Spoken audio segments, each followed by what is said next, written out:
everyone. Welcome back to Earth Dawn Survival Guide, a podcast for novices and masters alike. I am Dan. My co-host is, of course, Josh. Hello. And on today's podcast, we'll be discussing all things Earth Dawn, both magical, mechanical, and today I believe is going to be metallurgical, because we are talking about weaponsmiths. But yes, if you have any questions after we're done, feel free to email us at edsgpodcast@gmail.com. Where should we dive in? And we're going to try and avoid Forge Blade for as long as possible, because as you said, that could be a whole other podcast in and of itself. Yeah. The dissection of that. I mean, we'll talk about it a little bit. We'll see what happens. Try and rein myself in. Maybe save that as like an addendum special episode. Josh rants about Forge Blade for 35 minutes. Oh, you're gonna tone it down to 35? Fair enough. The first character I ever made was an Obsidian weaponsmith, and I loved him to death. Played him, I think, 3 times before that group of players I had broke up. So it's near and dear to my heart. I love weaponsmiths as an overall. My brother even played a troll weaponsmith. So it's one of my favorite disciplines to get to, because it's kind of half fighter and half studious entrepreneur, I guess. Yeah, there's the weaponsmith fills a fairly obvious legendary role. Like the niche of the craftsman or smith in legend and mythology is pretty obvious. Oh, but Hephaestus from Greek mythology. Well, yeah, just for one example. But the space within RPGs to have craftsmen and smiths be a playable character, to be a focal character like that, is pretty rare. It's not unheard of. Earth Dawn is not the first or only game to do that. But a lot of times the crafting of items and whatnot tends to end up being a sort of secondary role, like something that is like set up for characters as in addition to or supplemental to their primary role. Mm-hmm. And so having an archetype, having a discipline in Earth Dawn that is focused on that is pretty special in that space. And as someone who, in the course of development and working on a couple of different editions, has dealt with crafting systems and whatnot, I can understand why it is maybe not something that is explored a whole lot, just because it, as we will find here, can take a lot of non-active adventuring time. Yes, but that's kind of part of the other facet of Earth Dawn, is the non-adventuring time is just as important as the adventuring time. Yeah, the downtime, the period. I mean, there's a lot of stuff going all the way back to the prior editions, where training times, both to advance in your discipline and to learn skills and to do other stuff, takes time, and you're not, barreling from one adventure to the next. Yeah, I as a game master, I keep a running calendar so I can tell my players, okay, you spent 3 weeks off training, and now you're in this month and this and so day, and welcome to the passage of time. Your character is now aged a year and so forth. So I've done that little nitpicking, timekeeping, record keeping aspect that 4th edition is trying to get away from. Well, it's still there, and it's not, it didn't go anywhere. Yes. And I mean, all of the long-term games that I've run have had a calendar that I have kept track of and kept track of downtime, and like, okay, we finished up this adventure, you're back in Bartertown. What do people want to do as far as their downtime? And basically keeping a spreadsheet with columns with the calendar dates going down the side, and then the characters across the top, each of them with their own column, and just marking in there what they were doing, on each of the days, and if they're training, well, then that takes 5 days and whatnot. Yeah. The other thing that sort of does is, if somebody happens to misplace their character or has questions about where things are, you can actually go back and rebuild their character, more or less, figuring out where things were spent and stuff like that. Yeah, that's more detail than I got into, so kudos. All right, weaponsmiths. So as we've discussed on other discipline builds, the karma ritual didn't really change a whole lot No. from previous editions. I find it cool that they have to make something imperfect to know what something perfect is in their actual role. So their karma ritual is to make something imperfect and then shatter it at the end to go, nope, this is not good enough. I just find that a neat thing for a weaponsmith karma ritual. Yeah. Okay. I don't. And I mean, I don't really have a whole lot to add there. The weaponsmith's sort of role as a craftsman, obviously, the karma ritual would revolve around that in some faction, and Yes. it would want to be something that you can do within that sort of block of time, and obviously, something like that is going to be symbolic and ritualistic as opposed to making a real quality item. yeah. So we can go ahead and skip down to the half magic ability, which is weaponsmiths may use half magic when caring for weapons or armor, and to recognize different types of weapons and armor used or worn by different name giver races or their creators. And I liken that to kind of like being a car mechanic who's been at it so long, he can tell a carburetor from one car company manufacturer from a different car company manufacturer just by sight alone across the garage. So I liken that to what weaponsmiths can do in Earth Dawn. Sure, and that relates a little bit to what we were talking about similarly for archers a couple of episodes back. Yes. Again, we're looking at a true like craft level of creation with individualized creators rather than massive Mass-produced. industrialized production. Yeah. And so there will be distinctive marks and things like that, so that will be fairly clear to anybody who has some experience with the crafts. Yeah, so I love that half magic ability. It's just kind of a neat little twist on them there. So then I think we hit down into just starting with the discipline talents. So Sure. because we've done this before, and they get a free one, craftsman, which is Yeah. big D, big U, and big H. They should get something along those Sure. lines.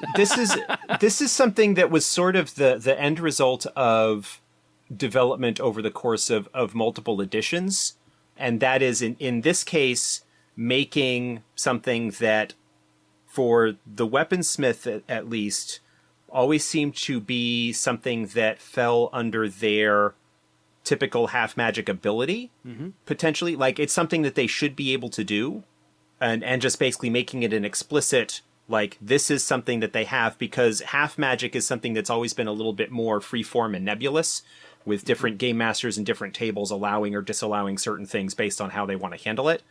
And much like Troubadour, which we haven't talked about yet, but kind of like Entertainer there, it makes sense that as someone whose primary focus is practicing a particular craft or whatever, that their ability as they advance in circle should increase to go along with that, but requiring them to maybe spend points in skill ranks to do that, where skills aren't really a focus of the system, Yes.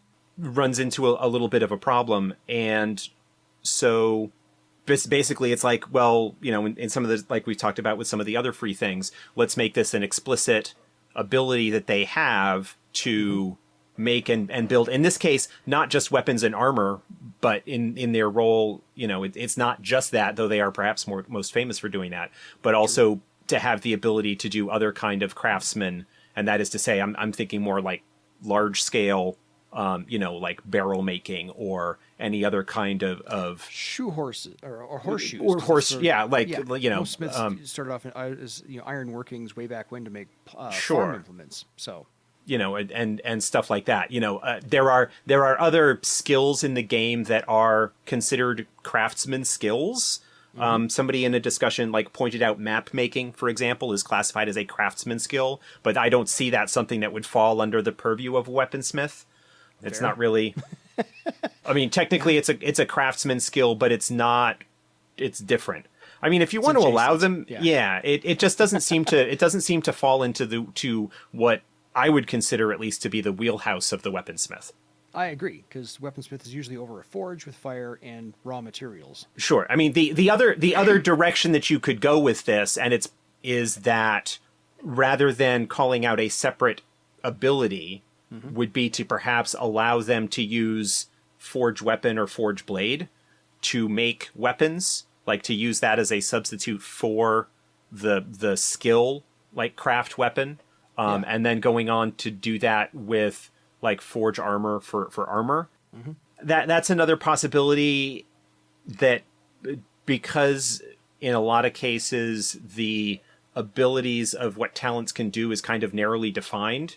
I didn't want to go too far in terms of expanding, that kind of coverage. So this seemed like the best kind of middle ground between there, which is explicitly calling out they have the ability to do this. You don't need to spend extra points above and beyond in order to realistically portray what they should be able to do as they get into journeyman or higher circles. And you also don't want to give the player an out to say you shouldn't not spend points in this, because you should be getting better as you go. This is a very crucial part of Earth Dawn, so don't slack off on this and bump all your combat skills up and leave your craftsman behind as a weaponsmith. Yeah, and it's not even necessarily just that it's a necessary part of Earth Dawn, although it is. It's a necessary part of this particular archetype, right? That you need to have the abilities to do the stuff that they should be able to do,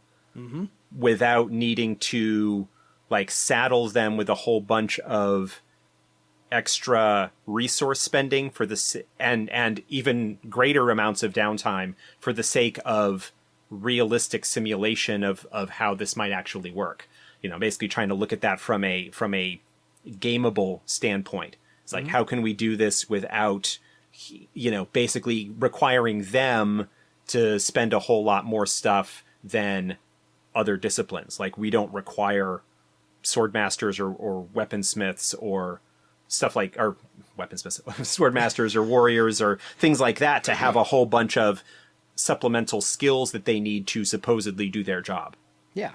So I agree. They should get this free skill, free talent. Sorry. It's awesome in rightful. The other thing that this does is by explicitly kind of calling it out as an ability, as opposed to leaving it into the vague thing of half magic. I've heard a number of stories and have witnessed a couple running demos and whatnot with 4th edition weaponsmiths that allows some people to be kind of clever in using that ability to bypass obstacles and whatnot.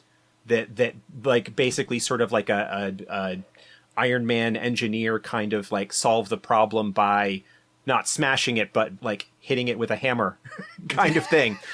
Not in the violent whatever, but okay, we don't have a thief in our party to pick the lock. Well, are the hinges on this side? Can I take my little hammer and whatnot and take, I'm going like to do stuff like reverse engineer this, or like kind of deconstruct some things, whatnot, and where that doesn't double up with existing abilities. Like, I probably wouldn't allow a weaponsmith to use craftsman to, say, disarm a trap, because there is a specific talent that does that. Yes. Trying to protect a certain amount of niche protection.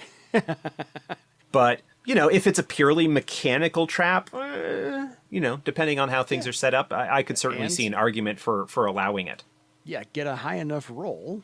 You may require some extra successes on that, because this is not up your alley entirely. So I'd change your difficulty number. Maybe. Yeah. So, okay, first circle, free talent done. Durability of 5, because again, they're not a frontline fighter, but they're not a magician either. So it's in that middle ground there. Right, that specialist zone. Totally. And they have a karma. They can burn karma on any test to craft or repair an item. Again, right up their alley as it should be. Right up their alley. And this does allow them, if they are using craftsman, which is effectively a talent and allows them to spend karma, they could spend a second point of karma on it.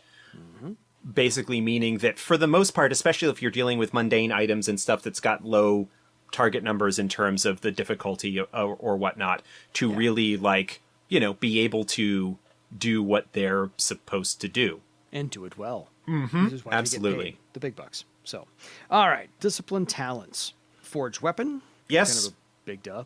that's been around since the first edition, and we said we weren't going to go down that rabbit hole just yet. Exactly. So congratulations, it's there, and we're going to leave it there. It increases damage of weapons. It was originally called Forge Blade, but it works on any kind of weapon. Yeah. So it's basically a scaling damage Even works adder on- that is even works on limited bows in and a few arrows. ways and has seen a few different changes over the years as attempts to balance it in relation to other things have been Have gone. tried. Yeah. So item history, and I love the fact that weaponsmiths get the item history. Like I Yeah. said, like the mechanic across the garage, you can say, "Oh yeah, that's the carburetor from a 50-something Packard or whatever." Not so. Sure. I think they should get something along those lines. Yeah, not well, just they weapons. did. They did all the way back in first edition. They got weapon history, which Yes. is similar. It was a little bit narrower in that it could only be used on weapons. I don't remember offhand whether it could be used on armor as well. But so. like, if you had a magical brooch, the weaponsmith wouldn't be able to do anything with it. There was again, in the course of various editions, as attempts to somewhat streamline the talent choices a little bit, that was one of the early changes to basically roll weapon history into item history and give it to weaponsmiths the same way that it was given to troubadours and is an option for a couple of other disciplines. Yeah, I'm just looking up because I had coincidentally happened to have my first edition book next to me for weapon history. So I was just Yeah. gonna see what- So weapon history was first circle for, if I'm recalling correctly, weapon history was first circle for weaponsmith, was not a discipline talent for them, so they couldn't spend karma on it. Whereas item history, or maybe it was the No, other way weapon- around. Yeah, weapon history required karma. Right. Right. But was it discipline? This was not for weaponsmith only. Yes. It is discipline. Okay, so item history was the one that was not. So flashback to old stuff. Yes. Old It stuff. it required karma, but because it was a discipline talent for weaponsmiths who were the only discipline that got it, it actually meant that they had the choice whether to spend karma or not. Yeah. Which meant that item history was the one that was not discipline for troubadours and did require karma. And So that's the it one was that you had to use to find anything out about armor because weapon history only says things about weapons but nothing about armor. So okay. Yeah, there might have been a knack that was developed later to allow that. I think so. But yeah, like that was sort of one of the things I think that came about in the various development of that was, well, if weaponsmiths can do stuff with armor, why can't their history talent find out things about armor as well? It was one of those. It needed to be, and I hate to use the term, Yeah. piecemeal together, pun not intended, for piecemeal armor. I like the clarification and the melding of things that have happened in 4th edition for the weaponsmiths, especially along the lines of item history. The item history change was not original to 4th edition. I think that was No. done in 3rd. It might have even been done in 2nd, if Maybe. I'm recalling correctly, but I don't have that book Yeah, handy to we're not double going to get check. too deep into the weeds on that one because we're here for 4th. That's right. And then, of course, forged weapon item history, melee weapons, or melee weapons, if you want to do the proper French pronunciation, which I never Yeah. do. Obviously, with their focus on Weapon crafting and weapons and weaponsmith, they Yeah. get that's their close combat ability, is their ability to use melee weapons. Yes. Pretty so pretty straightforward. Big D, big U, big H. And then I've always loved the fact that weaponsmiths get steel thought. Yeah, we talked about Steel Thought previously in terms of the changes that it went through in other editions, where it was originally a mystic armor enhancer as opposed to a mystic or an originally spell defense Yes. enhancer. But keeping it them as an early talent is fairly distinctive and has always been something that was part of the weaponsmith flavor, even though the exact mechanic of how it is has changed. Yes. Yeah, no, that's what they've got.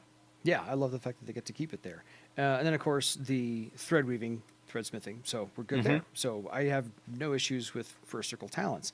Second circle, they get a mystic defense bonus, but then they have the discipline talent of conversation because, Yep. again, you go higher weaponsmiths a lot. In fact, you can insert the line here from the George Clooney movie, "Oh, brother, where art thou?" as he hops on the train. Any of you boys smithies? Because he wants to get the leg chains off. Right. So got to have some conversation Yeah, skills. and weaponsmiths are a social discipline, not to the extent perhaps or in the same way that troubadours or swordmasters might be, but Yes. they are in a lot of places, and the sort of flavor text for them has kind of supported this over the years, that they are oftentimes well regarded, and if not, not necessarily like the leaders of a community, but an important person, that is, in charge or looked to for guidance or advice or things like that. And so there is definitely a social aspect of that. And Yes. so the conversation being the sort of broadly useful social talent absolutely is right up their alley in that regard. And they're one of the very few that actually engage in outright commerce as part of Yeah. the discipline, along with the troubadour, because they can perform and get money. So yeah, the weaponsmith needs to be hired. And again, as one of the pillars of the community, they had farm implements that they needed to take care of Yep. and fashion. So yeah, they obviously are an integral part of society. Third circle, they get karma point on recovery tests. No issue. And then they get suppress curse, which I think is renamed from abate curse. Yeah, I think again this is something that popped up when we talked about wizard. Abate curse originally only dealt with curses like on items, and it was one of those that if you don't have cursed items show up much, if at all, in your game, then it's a talent that's not doing anything.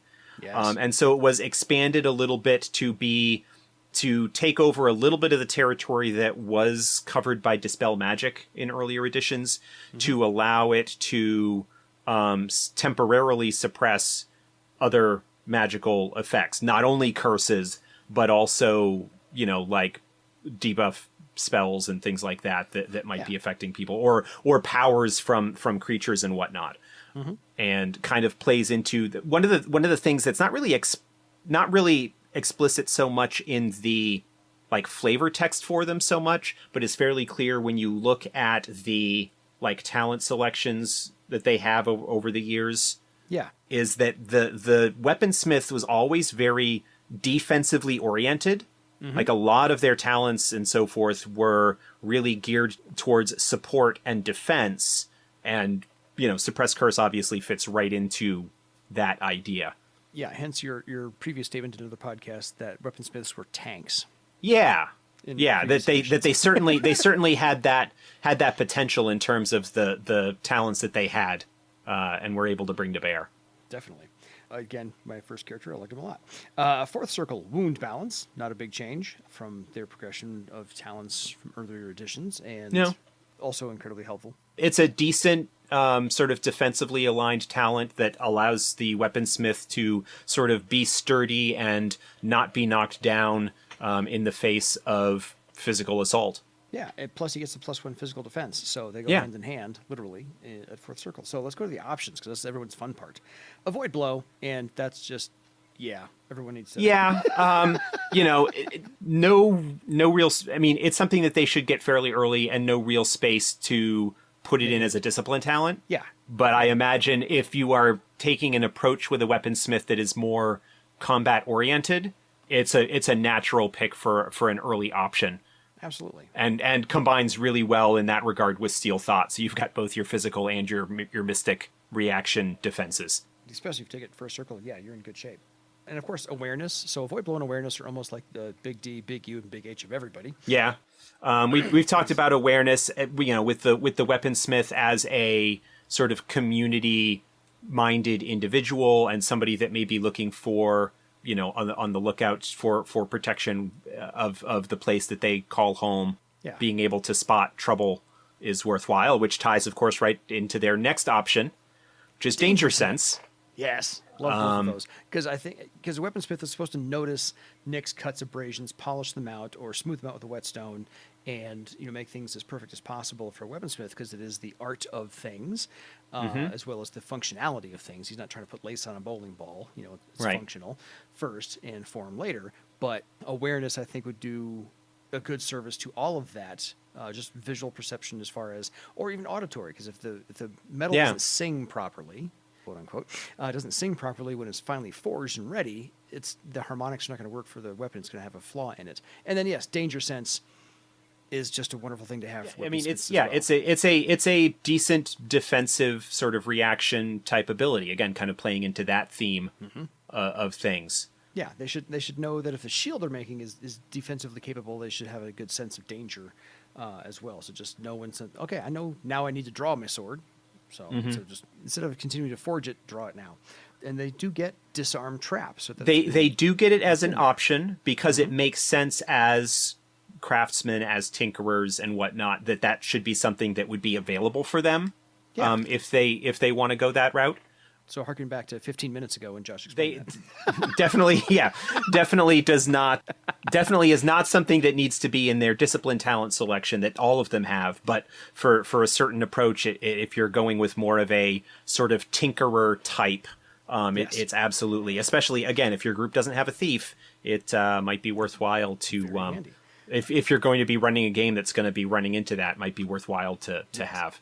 I love the next one, and I would have to research my other earlier editions to see if this was ever in their talent list. But Fireblood, I think, makes perfect sense because they do work around a fire all day long. Right. You've got the forge, you've got the hearth and the heat and so forth that goes with that, and the ability to draw strength from that, or again, Fireblood looking at it as sort of a defensively aligned type thing where you're healing and recovering yourself, seems to be good. Again, as an option, if you're going with a more combat oriented build for a weaponsmith is one that's worth looking at. Yeah, I would even, as a game master, as a player for a weaponsmith, I would beg my game master to make Fireblood the discipline talent at second circle and take out conversation. That's just me, but that's the character I want to make. So, and then of course you have first impression and haggle. Yep. I think go hand in hand, really. Yeah, both social talents that work really well. First impression not quite as important as conversation. I don't think in terms of its in terms of its role in the weaponsmith being a little bit more solid and dependable and long term, as opposed to looking to make that really big splash right out of the gate. Mm-hmm. But absolutely, it is something, particularly perhaps if you're looking at a sort of, again, itinerant tinker type weaponsmith who might be, rather than having a town that he is based out of, being more of a nomadic type that maybe is doing the rounds of an area. Mm-hmm. Having that first impression to be able to make it a little bit easier to fit into whatever community he might be coming across. And then haggle, obviously the weaponsmith is a businessman, and there is a certain amount of, fiduciary role that goes along with that. So haggle is a natural fit. Again, one of those things that in a first edition style where you've got all of the talents laid out specifically at each circle is going to show up somewhere in that early progression. Yes. But where you're looking at the options from the later edition design paradigm doesn't really have a space, but absolutely should be there for those who want to take it. Agreed. And whether you pick it up or not for your weaponsmith will depend in part on what the rest of the group is doing. Mm-hmm. And whether it's worth picking up or how much overlap you're going to have for your group's abilities. Yeah, so I like it as an option because if you're not doing a lot of that commerce back and forth as a weaponsmith, then yeah, it's in earlier editions I felt like I didn't get a chance to do that much as far as the role playing was concerned. So I'm spending points on haggle for almost no reason. Comes into play seldomly. So I agree with it being an option. If that's the way your game is leaning, great. If not, then optionize that the whole 9 yards. I'm going to put two of them together and skip one for a second. So we have read and write language and speak language. So again, for a social sort of community-based discipline, those are two talents that just make a lot of sense. Speak language, obviously, the ability to be able to magically communicate with people in different communities that might not, for whatever reason, speak the common tongue, or their dialect might have drifted, or something along those lines. Yes. Read and write language, there is a certain scholarly bent to the weaponsmith, being able to like look at old records and whatnot, perhaps not to the same degree that say a troubadour or a wizard might be, but definitely both are, the language talents. Again, a lot of this stuff that we're going through here for this is, the weaponsmiths it's fulfilling that role. And sometimes, as part of the craftsman, they're actually asked to inscribe runes on weapons, armor, and whatnot. So they have to know the languages and proper spellings of those things as well, because it's like the Snickers commercial. were you misspelling? Getting tattoos with Getting the things tattoos. misspelled. Yes. And then, of course, the last one is Shield Bash, which I just love as an offensive capability. Yeah, Because it's- along with melee weapons, they should know they're going to make shields as well. Right. Yeah. I mean, so there's that. There's the understanding of using the shield. It is a little bit of a talent sort of designed for the more combat-oriented direction of a weaponsmith, if that's the way you're going to go. But where, as we've kind of seen, the weaponsmith doesn't get a lot of real like offensive combat enhancing stuff. And so, they get melee weapons, they get Fireblood, sort of, which again, but that's not offensive. Shield Bash is sort of the closest The backup like offensive. booster in there. Yeah, 'cause Basically you're using that to knock down and kind of control the battlefield Yeah, in a 'cause sense. the first 4 circles, that's the only 2 offensive things you get. Right. So that you make the most of them as you can. So yes, by all means, have a melee weapon and a shield bash talent, and you can have maybe 2 attacks. So go from there. Okay, so into Well, shield bash is not an additional attack. sorry, A lot of people think about that as like it's an additional attack. Shield Bash is a damage test replacement. So you would still use melee weapons to attack with your shield. So you'd roll your normal melee weapons, and then Shield Bash is basically the effect test from that, and that sets the difficulty to knock the opponent down. It's so that is yeah, it is not, it does not grant you an extra attack. It allows you to use your shield and enhances basically an attack to knock down using your shield to do it. and that is your survival guide podcast tip of the week. There you go. Because anybody who has played some Earth Dawn as anybody who has played any amount of Earth Dawn combat will know, being knocked down is bad, and knocking down your enemies is good. Good. Yes, that is. I love those mechanics alone. Especially if the person you are knocking down is an enraged cadaver man. Yes, the berserker. I hate those. I hate those. You Well, knock them down, then they are penalized trying to attack you from the ground, or they spend their action getting up. yes, but I do love the berserkers on the game master side of the screen because that's the Well. fun part. Obviously. Go from 1 attack per turn to 4. It's awesome. Yeah, just berserker rage. Great. Okay, 5th circle. They get the traveling smithy, which is always fun. 2 strain. The adept uses magic to create an improvised forge, provided he has the minimum requirements necessary: fire, working metal, so forth and so on. I just think that's an awesome idea that they don't have to carry an anvil with them everywhere they go. Yeah, there are some abilities that they have that require them to work at a forge, and for the typical adventuring weaponsmith, that is not always possible. Yeah. And so once they hit journeyman, they have enough of the weaponsmith magic about them that they can convert. They can kind of put together a makeshift forge wherever they happen to be. Obviously, it doesn't work as well as the real thing. There's a penalty that applies to any of the tests that are made using that. But it would allow, in a situation where, we need to, like, we've got a little bit of time beforehand, I want to, like, while other people are preparing, I'm going to, like, enhance some weapons or whatever, or repair some gear or whatever. Yeah. That needs to be done, but we're out in the wilderness and don't otherwise have the wherewithal to do it. So, no, I like it. It makes sense for the nomadic, as you said, adventuring party. So that just works in nicely Yeah. to the storylines. They also get they can spend now a point of karma on damage tests he makes with a weapon they crafted. Yes, and a lot of people, I think, extend that to mean weapons not necessarily that they created from scratch, but have done some work on, say with the forge blade or the forge weapon talent or something like that, which is fine. I don't know that I have. A strong opinion. Yeah, I don't have a problem with that. Again, getting into my feelings on crafting systems and whatnot, that it takes up a lot of time. Yeah. And if it's only because then you run into problems with, well, okay, the weaponsmith has picked up happens to have a thread sword, a magic sword that they've picked up. Well, he didn't make that sword. Somebody else made that however long ago. Oh, clearly. Is he going to basically do away with his ability to spend karma on damage because of that? I don't necessarily think that that's particularly, he would need to have done some work on it. But yeah, otherwise, oh no, sorry, this ability that you get is no longer allowed because you got a new toy. Seems to be a little bit, or an old toy, as the case may be. It just seems a little bit unfair. A little bit troublesome to basically, oh no, sorry, you can't use this ability anymore because you found something cool that you want to use. You can't use that ability on the sword you're going to use to try and split that hair on the rule. So,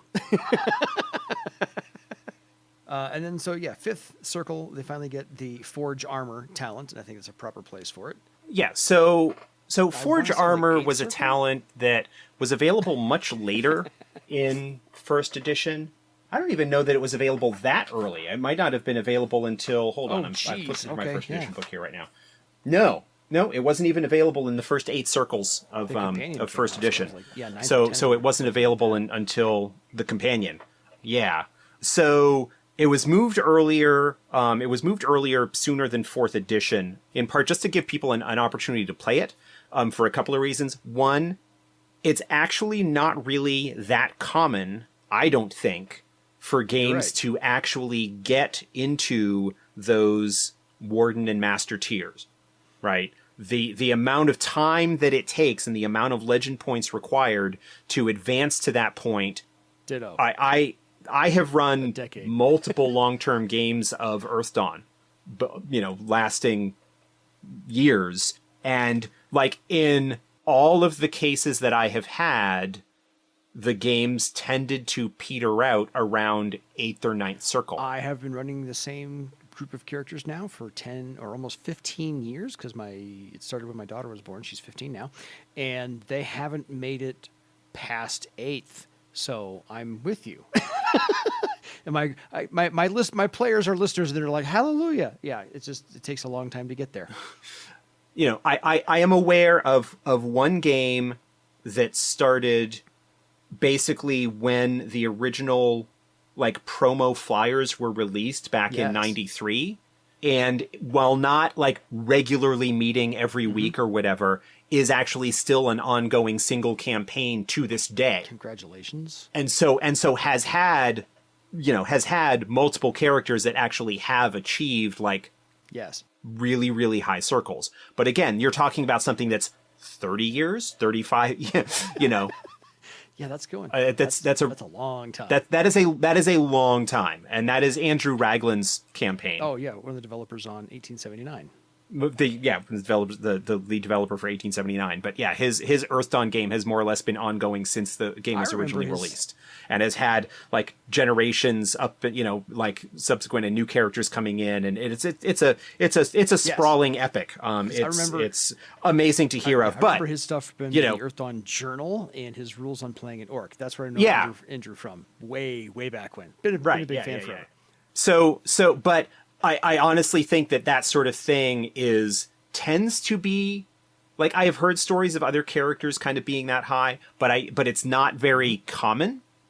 And also on top of that, if you think about the demographics of how many adepts there are, and I would think if you're going to be doing that realistically, there are probably more weaponsmiths than some other disciplines in existence. And so you would potentially have more. But even then, given the percentage of how many potential adepts there are, according to information from old materials and stuff like that, you're still not looking at a lot of them. And so the forged armor talent just basically would not be something that would come into play, which may be which from a certain standpoint can be intentional. That's fine. But at that point, and again, trying not to go down the rabbit hole of Forge Blade, you basically you've got the Forge Blade as a damage enhancer and Forge Armor as a counter to that. When you've got a big sort of gap in between the availability of those, damage starts to outstrip armor potential, and you look at the same kind of thing that you had as a potential problem with previous editions and the way that armor defeating hits worked, which was that beyond a certain point, armor just wasn't worth it. Is that the amount of protection that armor could provide in relation to the amount of damage that could come out and your physical defense and the chance that a high attack is going to completely bypass your armor anyway, it all just kind of snowballs together into a, well, here's a talent that would potentially be really, really useful to help with that sort of game balance situation, but it's generally speaking not available. And so, moving it earlier, it shifts the balance somewhat. Armor is a little bit more important in 4th edition as far as the numbers go than it was in previous editions. And so allowing that as a counterbalance to the damage boosting potential of Forge Blade, especially with some of the changes that were implemented to kind of roll it back to more of a first edition style. Again, not to go down that rabbit hole.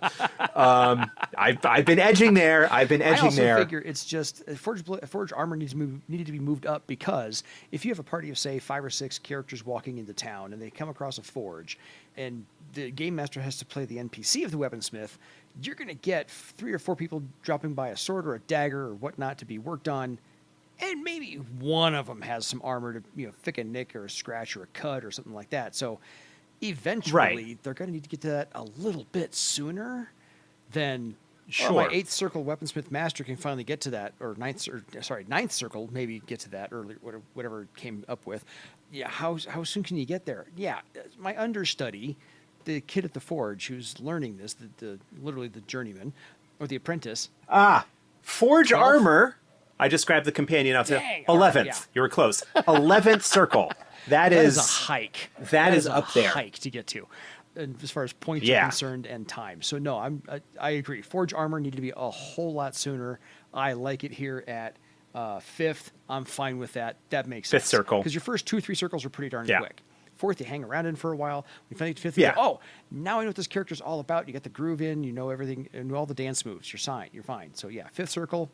Forge armor makes absolute sense to me. So we can avoid the rabbit hole. There we are.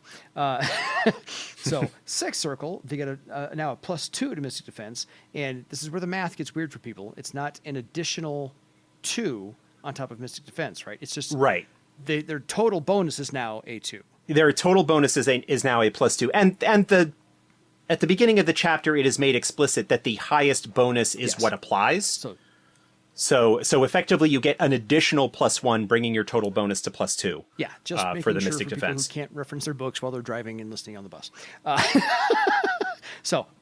6th circle talent, they get temper flesh, and if they're tempering metal along the way for armor, weapons, and shields, why shouldn't they be able to temper their flesh? It's a magical ability that makes perfect sense to me. Yep, it's another defensive ability, and basically the weaponsmith makes a test and then adds his rank in temper flesh to both his death and unconsciousness ratings as well as his wound threshold for a day. Very few talents that ever affects a wound threshold. Yeah, there aren't a lot of them. 2. I think of the second one, so it's a very short list. But yeah, I like temper flesh as far as that's concerned. Again, sort of expanding the thought of the weaponsmith as a sort of defensive, as someone who is enhancing and supporting and protecting.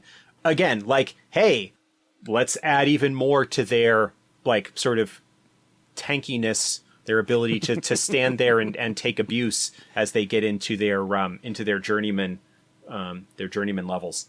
And that is your Earthdawn Survival Guide new word of the week: tankiness. So on to 7th circle. +1 to Mystic Armor for the first time, so we'll take that as well. And I like the fact that their Mystic Armor is naturally enhanced because, again, it's magical, and they should enhance their armor because they're a weaponsmith. So just layers upon layers of de facto. It should happen. Yeah, and I mean, you'll see, we hadn't really been talking about those bonuses for the other disciplines, but you'll find that most of the disciplines that have a kind of mystical bent to them will be getting a bonus to Mystic Armor somewhere in there. But I think most magicians get a bonus to Mystic Armor somewhere in this range as well, if not sooner, depending on the discipline. We covered a lot of the talents before in other recordings. I figured we know what Avoid Blow does and Awareness does. We've covered those already, so listen to them in order, not alphabetical order. And so we can kind of talk about the bonuses a little bit, because, again, the Weaponsmith I just think is very, very cool. Like I said, my first character ever. Yeah. But 7th circle to get Spot Armor Flaw, and I think that also is a rapid more rapid progression for them to get that, because I think that took a while to get to last time. Spot Armor Flaw was the- not going to look it up, but it was available, fairly early. It's again one that sort of makes sense for the weaponsmith. They work with this stuff. They would be able to like take advantage of Yes. that knowledge. This is another combat offensive type talent, but not one that is so as blatant as, say, Crushing Blow Yeah. or something like that. It is one where they use their knowledge of the craft and stuff like that to, overcome their enemies, their Yes. targets' weaknesses. Or So let's go over the difference, because I think in the other editions, before 4th edition, because Spot Armor Flaw affected their ability to do an armor defeating hit. They got one level lower, unless I'm reading that. that's a possibility. You're making me look it up now, man. Spot Armor Flaw. No, actually, it was a damage adder. Really? Added damage step bonus equal to the character's rank in Spot Armor Flaw to all attack tests made against the opponent. Really? Yep. So it's just a straight up. It's just a straight up damage adder in original. In I'm thinking then. 4th edition, I don't know. There was it might have been one of the higher circle talents that did that, like critical hit or That something might have along been it. those Okay. lines that would reduce the level required for an armor defeating hit. But Spot Armor Flaw in 4th edition specifically targets and reduces the target's armor, because you no longer have armor defeating hits in the same sense, reducing their actual armor rating and therefore doing more damage as a result of that. It does suffer from the problem of, if the target does not have any armor, it doesn't do anything for you. Like, it doesn't actually add to your damage directly. It adds to your damage by reducing how much your damage is reduced. So no If you followed the train. the like breakdown of that, let us diagram that sentence for you. By lowering the amount of damage that is taken. Anyway, yes. So The circular. Yeah. but from a like flavor standpoint, and kind of maybe alluding to the question that we had last time about, well, what's the difference between Downstrike and Crushing Blow, where one seems to be more powerful. Like, there are damage enhancing talents that are more effective in certain circumstances than Spot Armor Flaw. Yeah. But Spot Armor Flaw seems like super in flavor for the weaponsmith, Totally. and so its shortcomings don't strike me as anything that's bad. In the same way that Spot Armor Flaw for archers, where that's based on their perception, their ability to see those weak points, as opposed to just being, more powerful to punch Exactly. through it. So- So like absolutely in flavor, and the fact that it might not do as much. Again, weaponsmiths aren't necessarily like frontline power combatants. So no slaying unarmed peasant or unarmored peasants. None of that. None of that now. Well, they'll still do it. They just won't use this It talent just won't to get you enhance their bonus. damage So, at all. have at it. Otherwise, we're looking at you weird if you do. 8th circle. So the first half, otherwise, another mystic defense bonus, and then Lionheart. Yes. Actually, before we do that, I was just flipping. Spot Armor Flaw in 4th edition is actually a direct damage adder. Oh, cool. So forget what all of that I was saying about, like, oh, it's limited. No, it is basically just a it's not a damage adder the way that Crushing Blow is. They basically make a test and it provides you bonus damage based on the number of successes. So it is not actually restricted in any way by the opponent's armor. So whatever Josh said. all first, of that stuff that I was just saying about Spot Armor Flaw, I might have been talking about like the 3rd edition version of that, which might have had some kind of restriction based on their armor that we got rid of. This Or is the problem a when knack. you have been playing the game. This is the problem that you run into when you have been playing the game through multiple editions. memory gets a little fuzzy. And at the same time, as working as a developer, and some talents seeing iterations, like 3 or 4 different versions, as we try and hammer it into a shape that works. Even now, after it having, like, the final version having been out for a few years, I lose track of what we're actually That's doing. okay. So 1,000 legend points to whoever can actually find out what Josh just said and send it to us and where it came from. I'm kidding. I'm absolutely kidding. That doesn't matter. But yeah, it's So probably yeah, an no, action. it's more or less a damage adder, just not as direct as like Crushing Yes. Blow. So And then finally, eighth circle, as we said, Lionheart. And I Lionheart. always have to look that one up because I can't remember ever what it does because it takes so long for it. Yeah, basically, basically what it is it's an enhancement to willpower when you are making when a spell or effect allows you to make a willpower test to shake it off. Commonly, these are like fear effects and things like that. Lionheart basically enhances your willpower for the purposes of doing that. It's a defensive talent going into the theme of like the solid, unshakable, reliable, Tankiness. like, village smith, having that ability to resist fear and similar kind of magical Yeah, and be the stalwart effects. Stalwart, Stalwart. That's a great word. We hadn't had that word yet, but yes, that is a very appropriate Yes. word for that. So, again, all of these things that we've been are really in flavor for the style of the weaponsmith Yeah. as a sort of defensive type character with some social underpinnings. and a little bit of with some social overtones and a little bit of scholarly stuff thrown in there so as well. I cannot spot any flaws in the discipline talent layout for weaponsmiths, but let's get to the journeyman options because we don't want to forget those at all. Nope. First one's Battle Shout, which I think is also a good supplementary talent to have for not a frontline fighter, because this is supposed to boost everybody.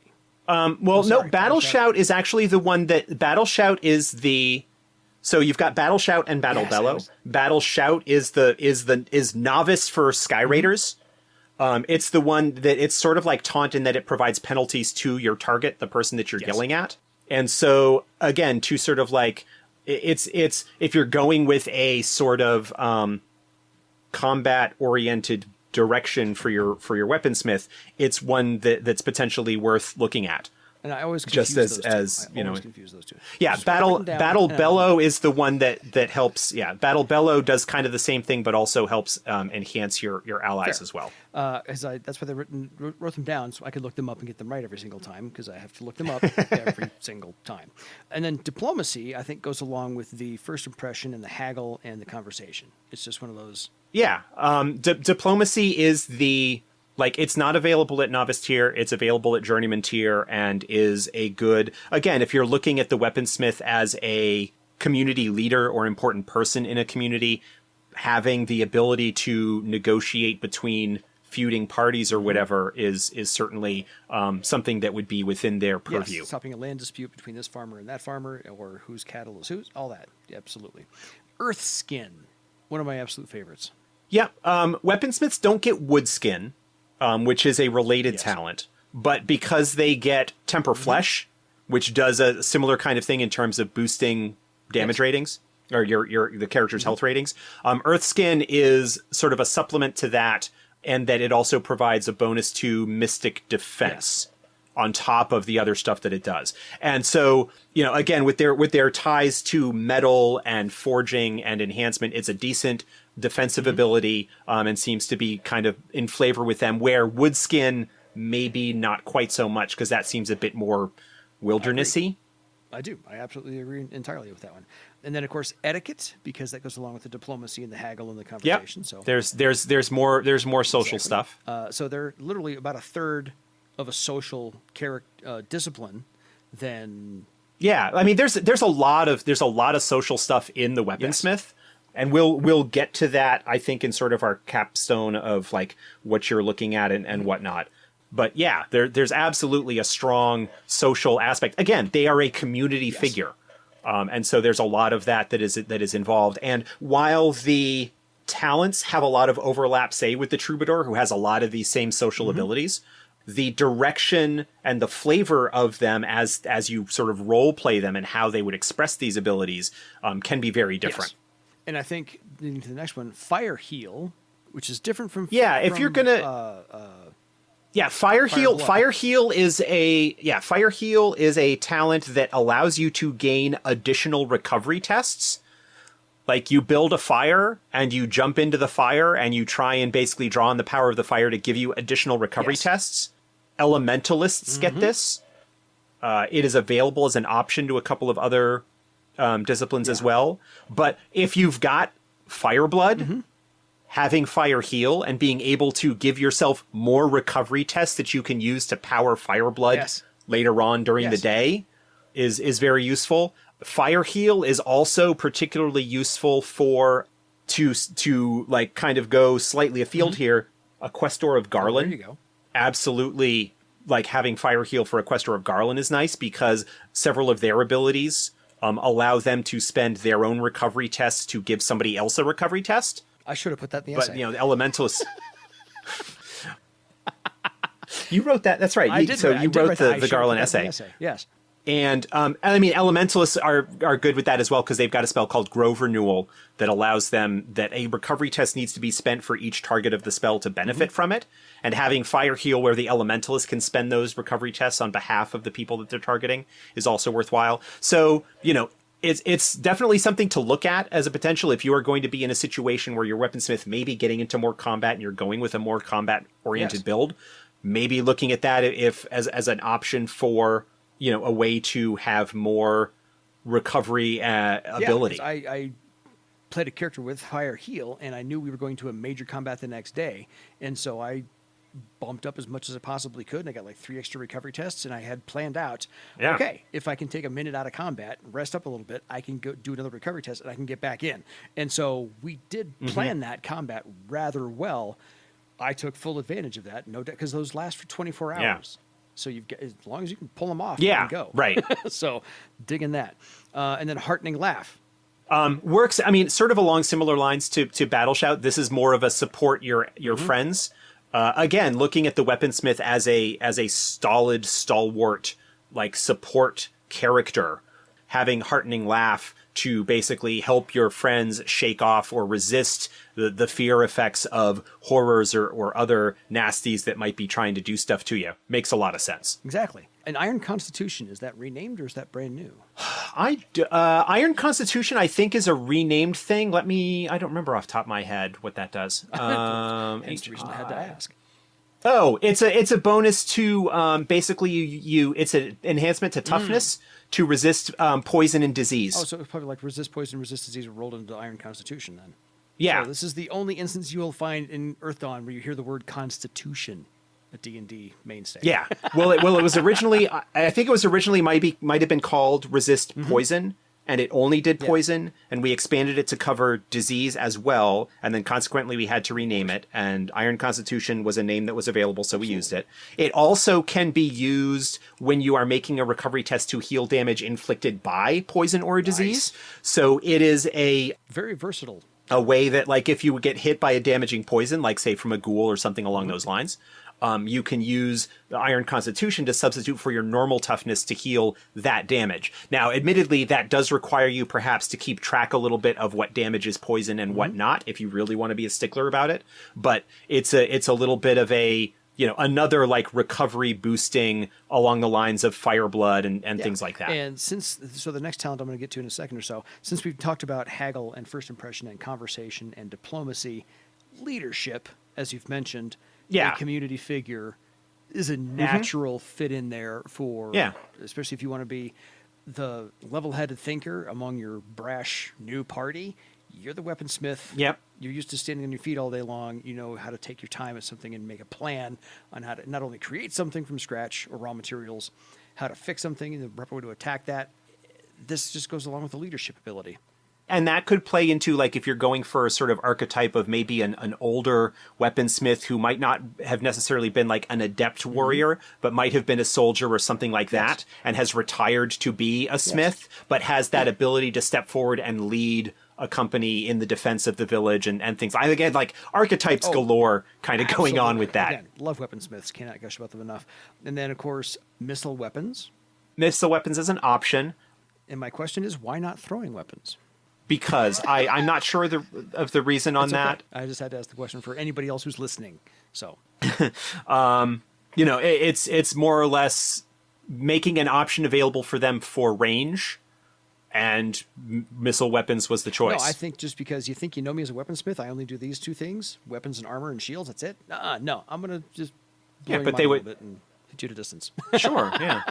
I mean, Surprised you know, me. throwing weapons could potentially be in there, and I would not have a problem if somebody really conceptually wanted to just do throwing weapons instead of missile weapons as an optional talent and take it. By all means, I don't think that's a problem in Not gonna any break real anything. way. And last and certainly not least is resist taunt. Which potentially could have been a discipline talent for them, but there wasn't No, space fair. for it. And I think that brings back the word of the night, stalwart. So Yeah, as we've discussed with other disciplines, for the most part, all of the active defensive talents show up as either discipline talents or options for most of the disciplines. And obviously, as a social character, resist taunt, as having a social theme to them, having resist taunt available makes a lot of sense.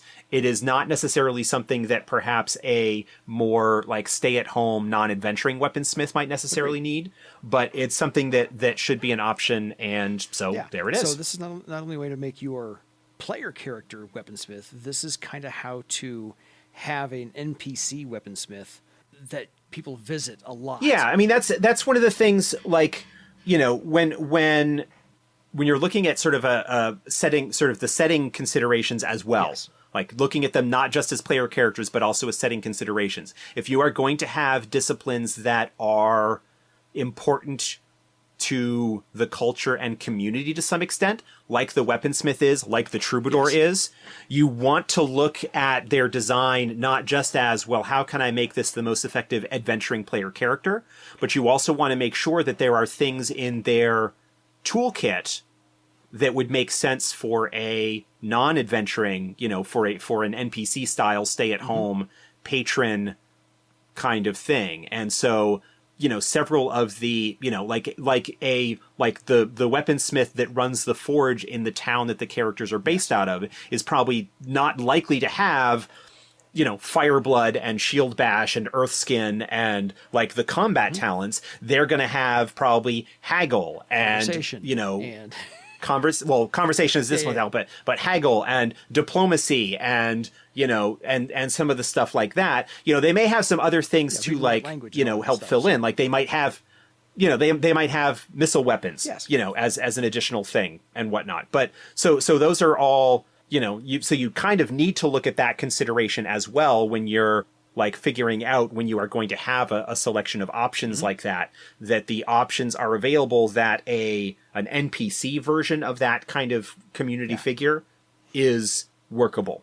Even if necessarily not a lot of player characters might go that route, which is a shame because you should. And like I said, my first character was a weaponsmith. Change things up a little bit. My brother's last character was a weaponsmith, so I am fully on board. And every single time somebody says, yeah, well, if this character doesn't work out, I'll make a weaponsmith next. And so it's always like somebody's second option. And I absolutely love the fact that there is a discipline like this in this game. Because as you said, they are not frequent and they are not common in a lot of other games. Technological or not. In terms of a player character archetype, I mean, you have there that you will have occasionally like things like the artificer shows up in D&D from time to time, which is sort of a crafting based character. I don't really know much about it, I will be honest, so I can't comment on its validity as a player character choice. I couldn't have named it, so you're good. But just having that as an archetype within the core disciplines presented from the beginning says something about the setting of the game and how that is, and and the flavor text of them is that weaponsmiths are important, they are valued, they are worthwhile in a maybe slightly different way, but similar way to how troubadours might be regarded. Because, like I said, item history is that important in the setting to know the legends and histories of the stuff that you find. Sure. So between wizards and but like weaponsmiths, I mean that but I mean even that from a gameplay standpoint in terms of the like finding magic items and you need to unlock the information about them in order to use them. Obviously that is really important in the terms of the typical like player character goal gameplay cycle. But even setting that aside, when you're looking at the role of a weaponsmith within the setting, for a lot of normal people within Barsave, especially in the smaller towns and villages out in the wilds, a weaponsmith is likely to be the most common source, the most common magic that they will interact with. Troubadour, as well, depending on where they are and whatnot. But that, setting aside quest doors, which have their own different kind of flavor of things, the magic of a weaponsmith is likely to be the most common interaction that most normal people have with an adept, with magic. Aside from the wandering people that come in and tend to bring trouble in their wake. That doesn't happen. But yeah, so no. the weaponsmith, we had mentioned it kind of multiple times going through these talents and stuff. There's a lot of like solid, dependable, stalwart. That's the word of the like night. that's really like those archetypes and ideas that go along with the with the sort of blunt honesty of the Smith characters, and that is called out to an extent in the essay, Yes. In the Adept's Way to a certain extent, that they don't tend to truck with deception or fancy words, or things like that. Yes. So like I was saying about, they have many of the same kind of talents as Troubadour as far as the social skill set goes, but the way that they present them and the way that those manifest from a weaponsmith are going to be different than they are from Vastly. a Troubadour or a Swordmaster or, any other character that might have those sorts of things. Yes.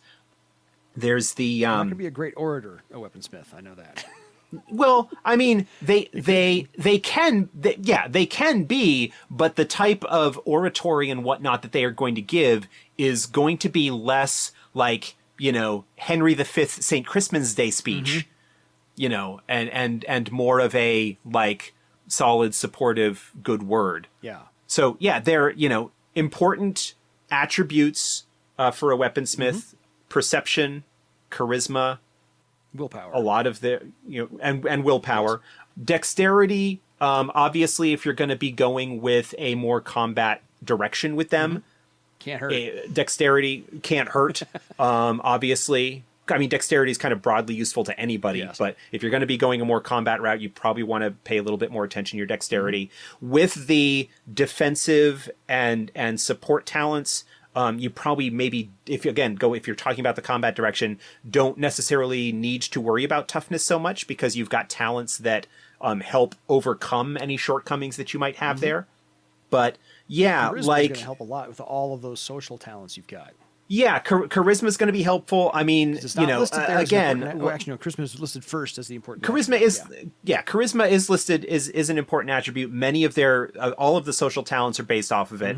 And again, their role as a community figure and a social person, even if maybe for your particular build you might not have a lot of those optional social talents, there is still a strong kind of charisma role. Weaponsmiths again can make, depending on the makeup of your party, might be a good like front man or party face or leader for the group Negotiator, in that regard. Certainly make a really good, like if you've got somebody else who is a better leader, the weaponsmith as a second in command or lieutenant to support them is really good. The one thing that you'll want to keep in mind as the weaponsmith, and this gets into the downtime stuff that we kind of alluded to all the way like an hour ago.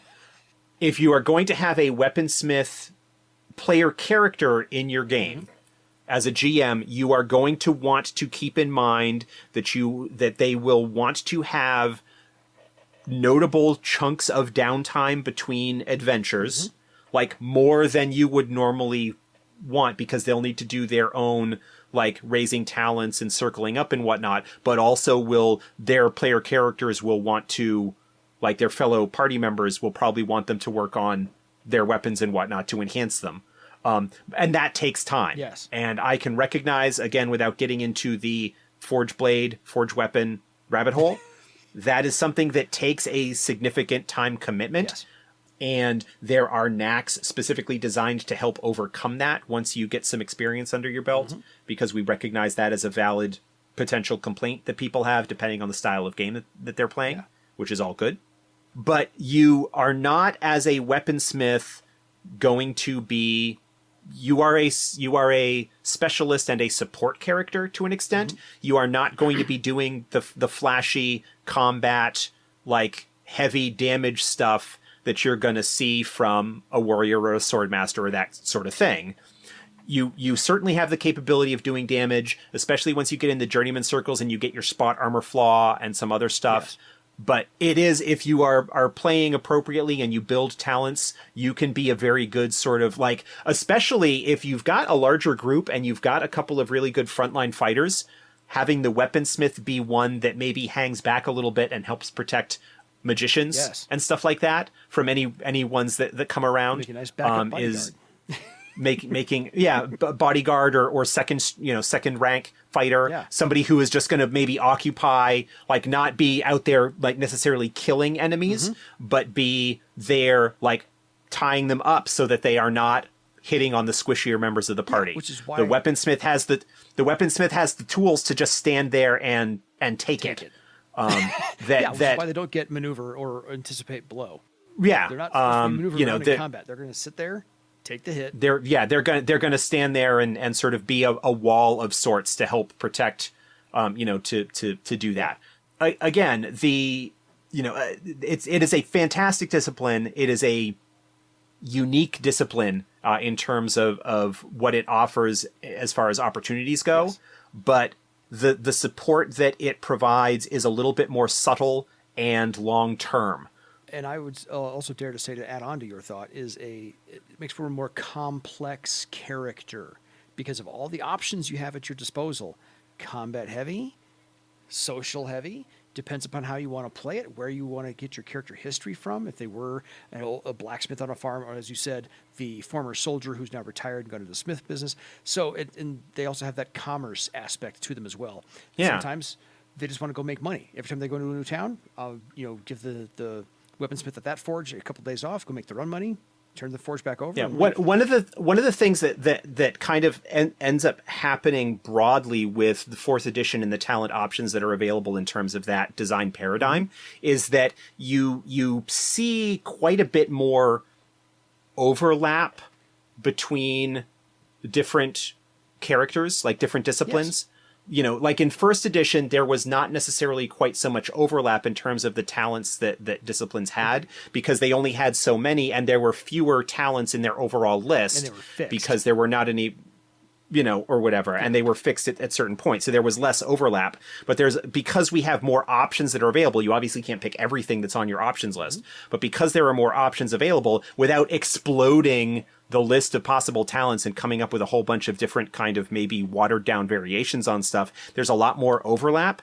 And part of the design goal on that, and I feel this was the case in third edition as well, but not necessarily as cleanly expressed because it was the first time that they were playing around with it, was to allow people not only to customize their characters in the way that they want in terms of the flavor of style, but also to, if you have a group, to make sure that there is a potential for things to get covered from both a physical combat, social engagement, role-playing, and like intellectual, magical research standpoint, to have all of those potentially covered to greater or lesser extents by different disciplines. Yeah. Like if you don't have a troubadour in your group, but you have a weaponsmith and your group is well represented in, say, like combat types, it makes a lot of sense maybe to develop, I mean, again, depending on the group style of play, to develop your weaponsmith to kind of fill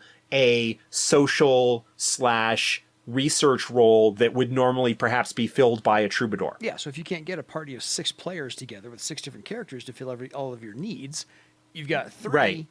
You got to cover Or a lot 4 of ground. or whatever. You got to cover a lot of ground with all those characters. I see your point. Or again, if your group doesn't have a thief, but you're going to be playing a game that's got care delving and whatnot, you've got the craftsman ability and the awareness and the danger sense and the trap stuff that kind of fits at least a certain amount. Again, it'll be expressed differently than it is from a thief. Yeah. Because someone else may have the detect trap, but the weaponsmith has the disarm trap, and so you can work as a team, and that encourages the role playing back and forth. This is important in fourth edition, is that there is no separate detect trap ability. Oh, we hadn't gotten to the thief yet.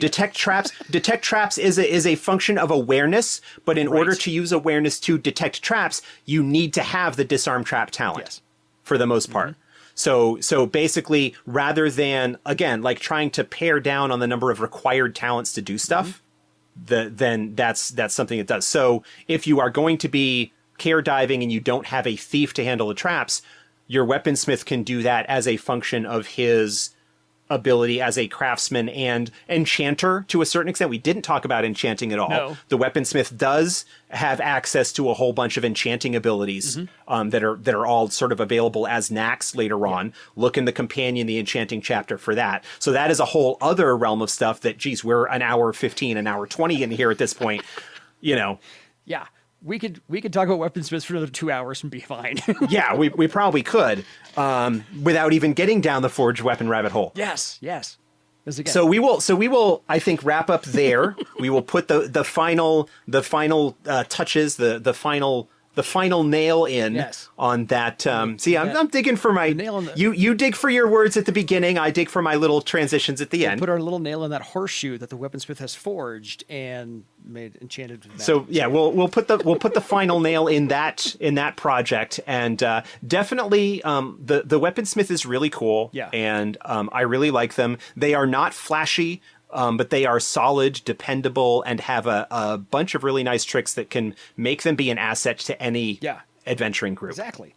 And just along those lines, as you said, a little cultural thing, I can name Hephaestus and Vulcan, which are the same god. One's Roman, one's Greek. Right. Other than that, yeah. But the most recent example I can give of a weaponsmith of any kind is the giant in Thor Ragnarok when he needs to go get Stormbringer.